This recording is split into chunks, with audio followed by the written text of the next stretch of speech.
Hey everyone, welcome back to Story Hive. Don't forget to hit that subscribe button and ring the bell so you never miss an update. Let's jump into today's story.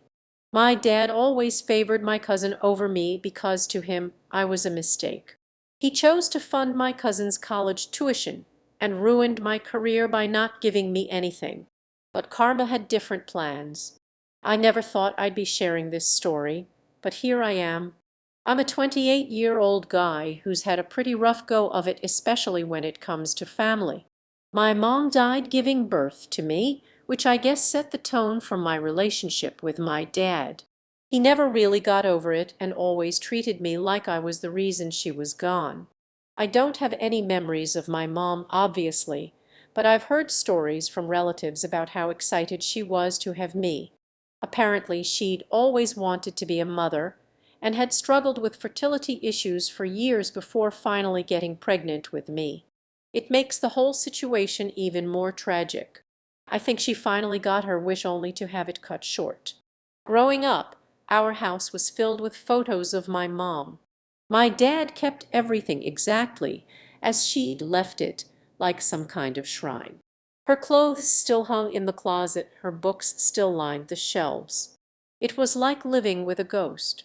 I used to sneak into their room sometimes just to touch her things, trying to form some connection with this woman I'd never know.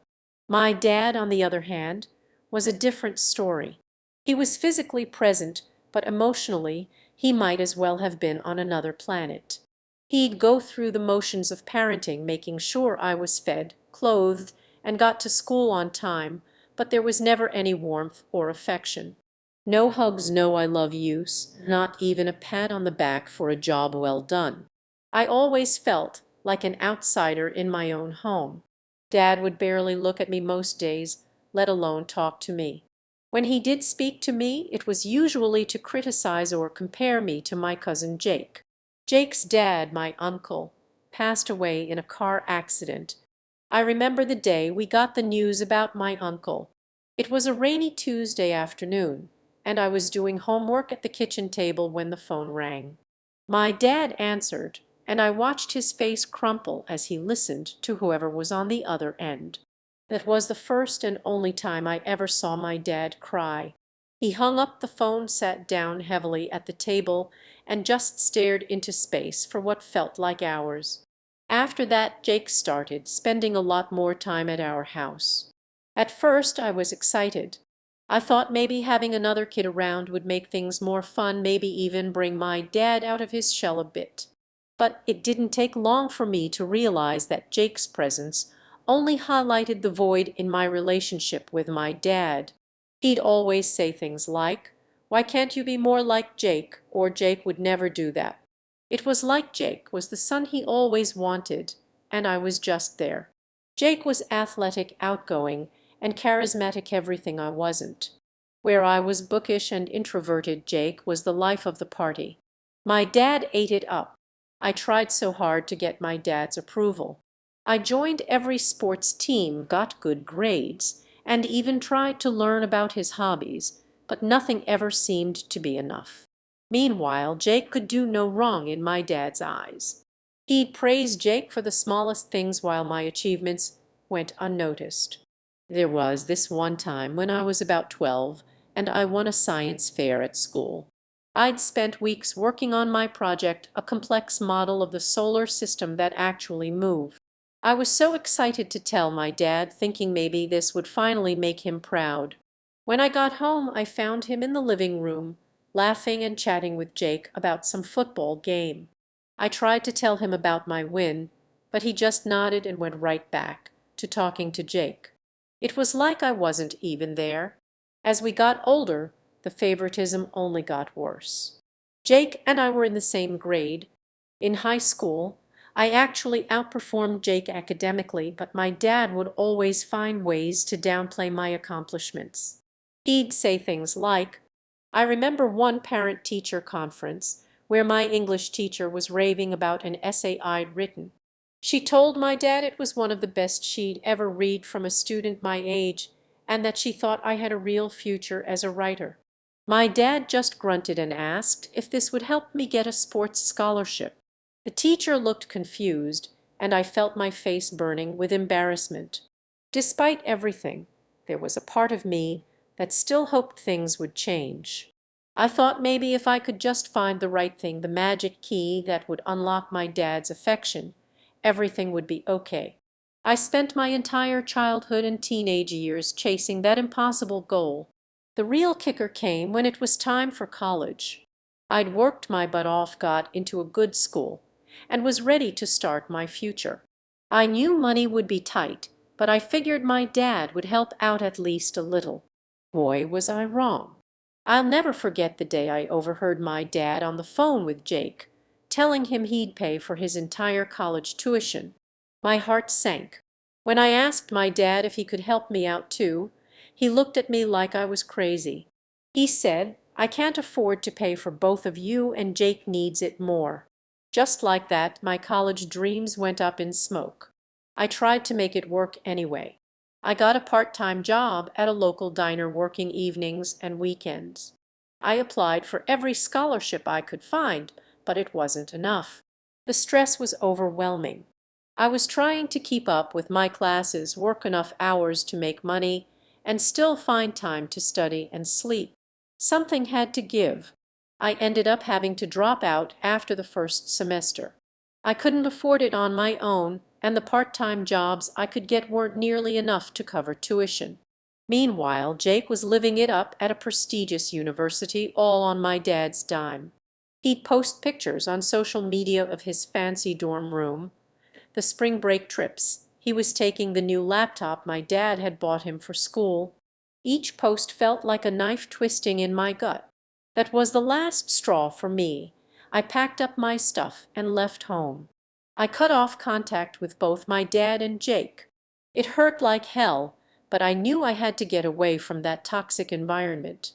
I couldn't keep living in the shadow of my dead mother and the cousin who'd somehow taken my place in my father's heart. The past few years have been a struggle, to say the least. I've been working odd jobs, trying to make ends meet.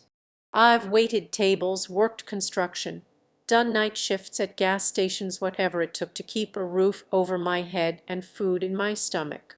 It's been hard, especially seeing updates from Jake on social media about his amazing college experience and the great job he landed after graduation. But I'm slowly building a life for myself on my own terms. I've got a decent job now, nothing fancy, but it pays the bills. I'm a manager at a local bookstore. It's not what I imagined for myself, but I enjoy being surrounded by books all day. I'm even taking some night classes at the community college, trying to get that degree I always wanted. It's not easy, but at least I'm doing it on my own. I've made some good friends along the way, people who accept me for who I am, not who they want me to be. They've become the family I never really had. We have weekly game nights, go on camping trips when we can afford it, and are there for each other through thick and thin. It's not perfect, but it's mine, and that means something. I thought I'd left all that family drama behind me, but life has a funny way of throwing curveballs when you least expect them. Yesterday, I got a call from a number I didn't recognize. When I answered, I was shocked to hear my dad's voice on the other end. It's been 3 years since we last spoke, and now he's reaching out for help. I'm not sure how to feel about this, but I know one thing for sure. I'm not that same kid desperate for his approval anymore. Update 1. It's been a week since my dad's unexpected call, and I'm still processing everything that happened. When I heard his voice on the phone, it brought back a flood of memories, most of them not so great. He sounded different, though older, more tired and desperate. He started off with small talk, asking how I was doing. It felt weird and forced, like he was trying to pretend the last few years hadn't happened. Then he got to the real reason for his call. He needed money, a lot of money. At first, I was too shocked to respond. This man, who had never given me a dime for college, who had chosen my cousin over me time and time again, was now asking me for financial help. The irony wasn't lost on me. When I finally found my voice, I asked him why he was coming to me. What about Jake, his golden boy? Shouldn't he be the one helping him out? Dad explained that Jake had fallen on hard times, lost his job, racked up debt, and was in danger of losing his apartment. He said he had already borrowed as much as he could from friends and was now turning to me as a last resort. It was hard to feel sympathy. My initial reaction was anger. Why should I help him when he never helped me? But as I listened to Dad's voice crack and heard the pain in his words, I couldn't just leave him hanging. I asked him how much he needed, and when he told me, it was more than I could afford to give. I'm doing okay, but my savings are limited, and I can't just empty my bank account for him. I told him I might be able to help a little, but not to the extent he wanted. We agreed to discuss it further. I'm not sure if this is the right decision, but I feel a responsibility to at least offer something. I'm still processing the emotional side of this, how much it hurts, that he only reached out when he needed something from me. It's like all those years of feeling worthless and ignored are coming back to haunt me. It's been a roller coaster of emotions, and I'm not sure what the right course of action is. I'm hoping that by helping him I can finally find some peace with everything that's happened. I'll keep you updated as I navigate this new chapter. Update 2. I finally made a decision about my dad's request for money. After a lot of back and forth and talking it over with some close friends, I decided to help him out, but only to a limited extent. I sent him a portion of the money he needed, enough to give him a little breathing room, but not so much that it would jeopardize my own financial stability. It was a tough decision, and it didn't come without a lot of internal conflict. Part of me felt like I was betraying myself by helping the person who had hurt me so much. Another part of me, though, felt like I needed to put my own feelings aside and do what I could to help. It's complicated trying to balance the desire for reconciliation with the need to protect myself. I haven't heard back from my dad since I sent the money. I don't know if he's gotten it or if he'll even acknowledge it. Part of me wonders if he's expecting more or if he's just grateful for what I could provide. It's frustrating not knowing where we stand. I'm trying to focus on the positive aspects of this decision. Maybe this is a step toward healing some of the wounds from my past, even if it's a small one. I'm learning to live with the uncertainty and to take care of myself first and foremost. It's a strange feeling knowing that I've done what I can and now it's up to him to decide how to move forward. I'm not expecting any grand gestures or apologies, but I hope that maybe, just maybe, this can be a step towards some kind of reconciliation. Update 3. It's been a few weeks since I sent the money to my dad, and I still haven't heard anything from him. I've been checking my phone obsessively, hoping for a text or a call, but nothing has come through. I'm torn between feeling relieved that I've done my part and frustrated by his silence. I reached out to a mutual family friend hoping they might know if my dad received the money or if he's okay. The friend mentioned that Dad had been going through a rough patch but hadn't shared many details beyond that. It's clear he's struggling, but the lack of communication from him is leaving me in limbo. On the personal front, I've been focusing on my own life and trying to move forward. Work at the bookstore is steady, and I'm continuing with my night classes. I've also been spending more time with my friends, who have been a great support system through all of this. They've reminded me of the importance of taking care of myself. I've also started seeing a counselor to help process the emotions that have resurfaced with all this family drama.